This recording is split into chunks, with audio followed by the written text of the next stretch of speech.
بسم اللہ الرحمن الرحیم اللہم صلی علی محمد وعلی آل محمد کما صلیت علی ابراہیم وعلی آل ابراہیم انک حمید مجید اللہم بارک علی محمد وعلی آل محمد کما بارکت علی ابراہیم وعلی آل ابراہیم انک حمید مجید۔ نمبر 21، شادی سے اگلے دن کیا کریں؟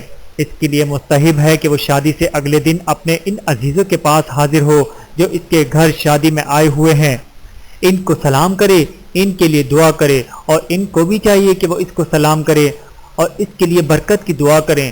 حضرت انس رضی اللہ تعالیٰ عنہ سے مروی ہے، جب نبی کریم صلی اللہ علیہ وآلہ وسلم نے حضرت زینب رضی اللہ تعالیٰ عنہ سے شادی کی تو آپ صحابہ کرام رضی اللہ تعالیٰ عنہم کو پیٹ بھر کر روٹی اور گوشت کھلایا۔ پھر آپ صلی اللہ علیہ وآلہ وسلم امہات المؤمنین کے پاس تشریف لے گئے، ان کو سلام کیا اور ان کے لیے دعا فرمائی۔ انہوں نے بھی آپ صلی اللہ علیہ وآلہ وسلم کو سلام کیا اور آپ کے لیے دعا فرمائی۔ آپ صلی اللہ علیہ وآلہ وسلم شادی سے اگلے دن یہی عمل کیا کرتے تھے۔ بحوالہ صحیح ترغیب۔ نمبر 22، گھر میں غسل خانہ بنانا واجب ہے۔ میاں اور بیوی پر لازم ہے کہ وہ گھر کے اندر غسل خانہ بنائیں۔ ان کے لیے جائز نہیں کہ وہ دونوں بازار میں موجود حمام میں غسل کرنے کے لیے جائیں، بے شک یہ فعل حرام ہے۔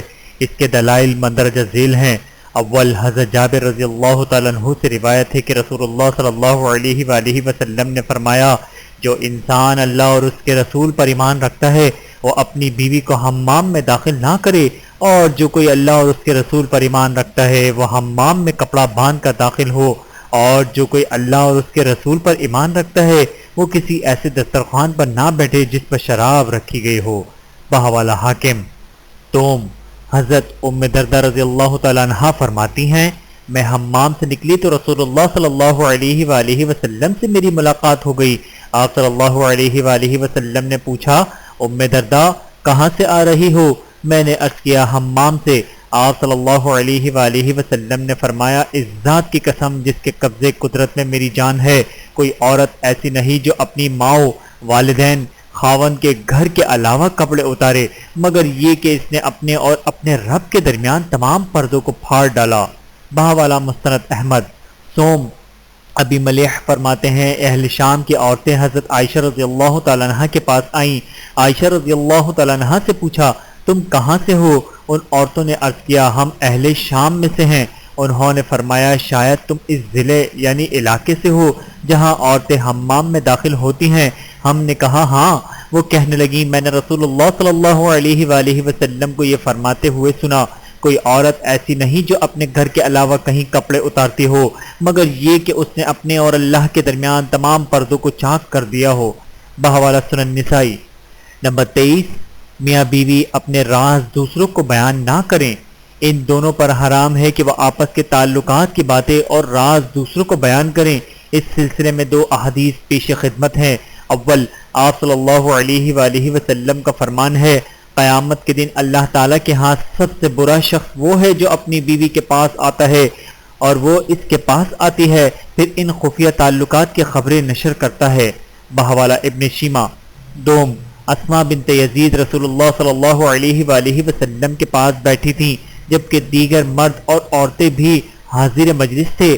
آپ صلی اللہ علیہ وآلہ وسلم نے فرمایا، شاید بعض لوگ وہ کچھ بیان کرتے ہیں جو اپنی بیویوں کے ساتھ کرتے ہیں، اور شاید بعض عورتیں وہ کچھ بیان کرتی ہیں جو وہ اپنے خاوندوں کے ساتھ کرتی ہیں۔ لوگ یہ سن کر خاموش رہے۔ میں نے کہا، اے اللہ کے رسول صلی اللہ علیہ وآلہ وسلم، بالکل ایسے ہی ہے، مرد بھی ایسے کرتے ہیں اور عورتیں بھی یہی کچھ کرتی ہیں۔ آپ صلی اللہ علیہ وآلہ وسلم نے فرمایا، ہرگز ایسا نہ کرو، ایسا کرنا ایسے ہی ہے کہ ایک مذکر شیطان مؤنث شیطان کو رستے میں ملتا ہے اور اس کو وہیں ڈھانپ لیتا ہے، زنا کرتا ہے جبکہ لوگ ان کی طرف دیکھ رہے ہوتے ہیں۔ بحوالہ مستند احمد۔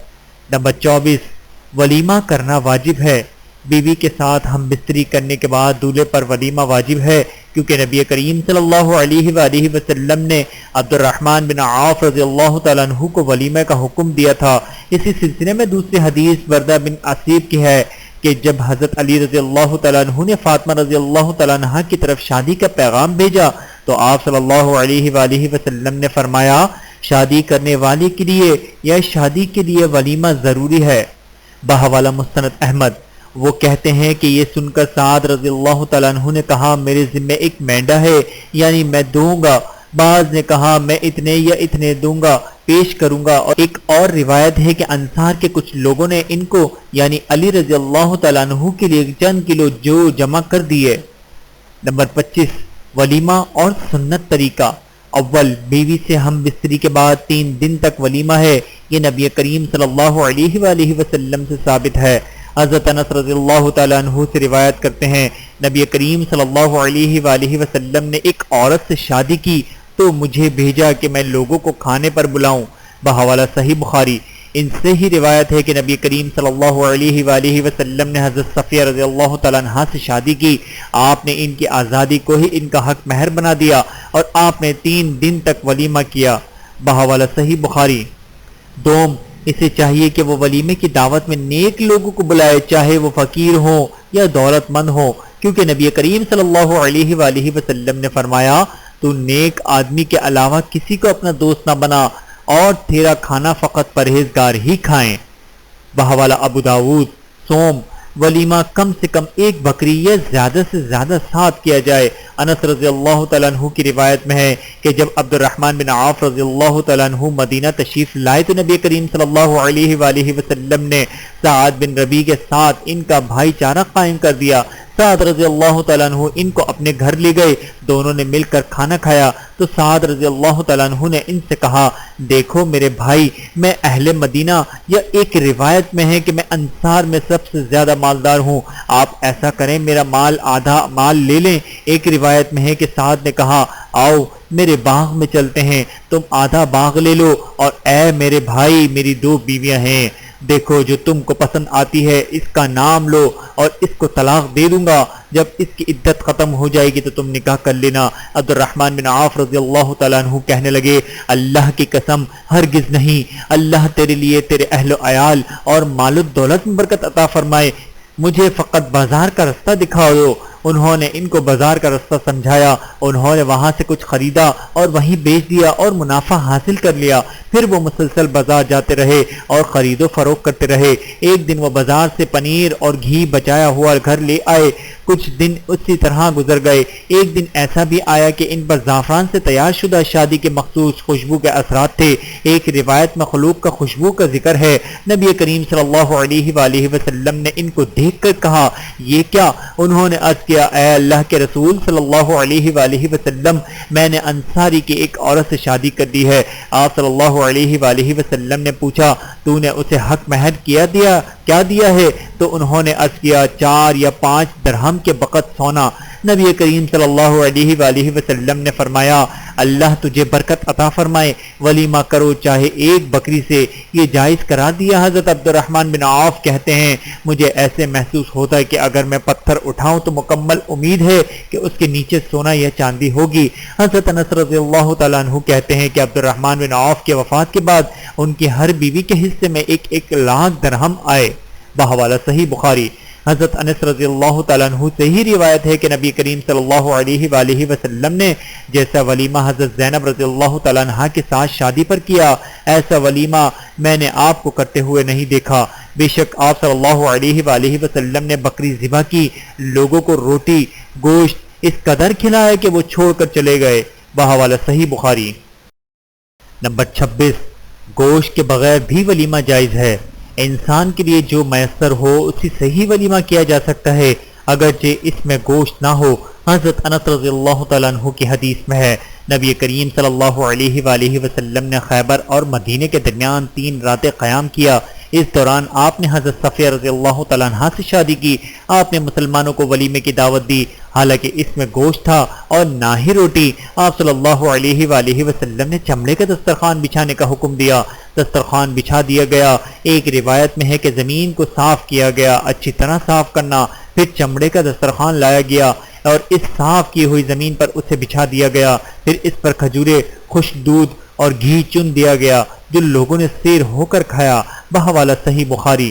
نمبر 27، صاحب ثروت لوگوں سے مدد اور ولیمے کی دعوت۔ اس لیے کہ مستحب ہے کہ وہ صاحب ثروت لوگوں کو ولیمے کی تیاری میں شریک کرے۔ اس کی دلیل حضرت انس رضی اللہ تعالیٰ عنہ کی حدیث میں ہے، جس میں حضرت صفیہ رضی اللہ تعالیٰ عنہ کے ساتھ نبی کریم صلی اللہ علیہ وآلہ وسلم کی شادی کا قصہ مذکور ہے۔ آپ صلی اللہ علیہ وآلہ وسلم راستے میں ہی تھے تو ام سلیم نے صفیہ رضی اللہ تعالیٰ عنہ کو آپ صلی اللہ علیہ وآلہ وسلم کے لیے تیار کیا اور رات کو آپ کے پاس بھیج دیا۔ آپ نے صبح اس حال میں کی کہ آپ دلہا بن چکے تھے۔ آپ صلی اللہ علیہ وآلہ وسلم نے فرمایا جس کے پاس جو کچھ ہے وہ لے آئے۔ ایک روایت میں ہے کہ جس کے پاس کچھ بچ گیا ہو وہ لے آئے۔ بس چمڑے کا دسترخوان بچھا دیا گیا، کوئی خوش دودھ، کوئی کھجورے اور کوئی گھی لے آیا۔ ان سب اشیاء سے کھانا تیار کیا گیا، لوگوں نے کھایا اور قریب ہی ایک تالاب سے بارش کا پانی لیا۔ بس یہ نبی کریم صلی اللہ علیہ وآلہ وسلم کا ولیمہ تھا۔ بہوالا مسند احمد۔ نمبر 28، فقط امیر لوگوں کو دعوت ولیمے پر بلانا حرام ہے۔ فقیروں کو نظر انداز کر کے فقط صاحب ثروت لوگوں کو ولیمے کی دعوت میں بلانا نبی کریم صلی اللہ علیہ وآلہ وسلم کے مندرجہ ذیل فرمان کی بنا پر حرام ہے۔ تمام کھانوں میں سب سے برا کھانا ایسے ولیمے کا ہے جس میں امیروں کو بلایا گیا ہو اور غریب لوگوں کو نظر انداز کر دیا گیا ہو، اور جو کوئی دعوت قبول نہ کرے اس نے اللہ اور اس کے رسول صلی اللہ علیہ وآلہ وسلم کی نافرمانی کی۔ بحوالہ صحیح مسلم۔ نمبر 29، دعوت میں حاضر ہونا واجب ہے۔ جس کو ولیمے کی دعوت پر بلایا جائے اس پر واجب ہے کہ وہ دعوت میں حاضر ہو۔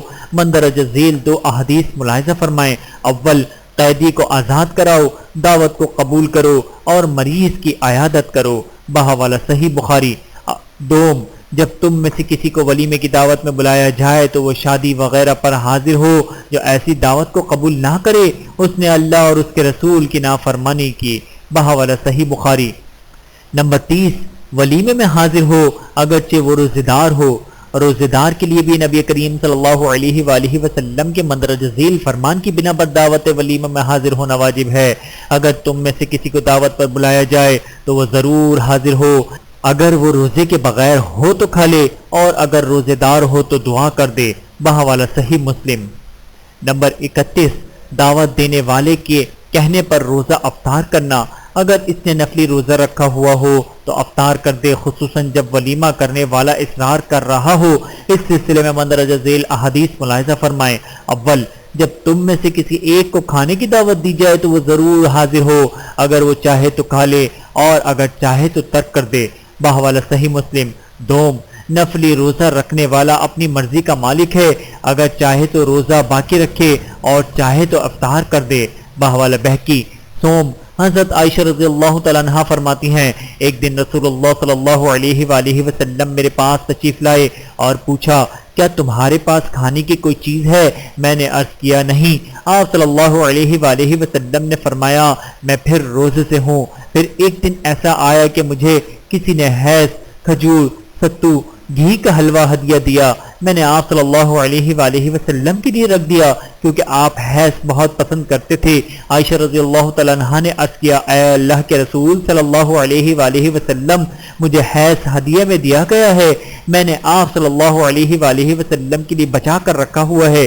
آپ صلی اللہ علیہ وآلہ وسلم نے فرمایا جاؤ لے کر آؤ۔ پھر فرمایا صبح تو میں نے روزہ رکھ لیا تھا۔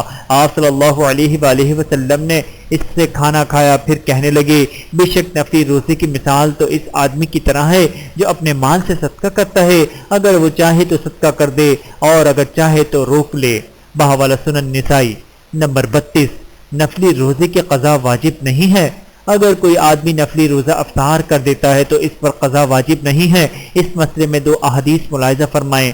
اول، حضرت ابو سعید خدری رضی اللہ تعالیٰ عنہ سے روایت ہے کہ وہ کہتے ہیں میں نے رسول اللہ صلی اللہ علیہ وآلہ وسلم کے لیے کھانا تیار کیا، آپ اپنے صحابہ رضی اللہ تعالیٰ عنہم کے ساتھ ہمارے ہاں تشریف لائے۔ جب کھانا چن دیا گیا تو ان میں سے ایک آدمی نے کہا میں تو روزے سے ہوں۔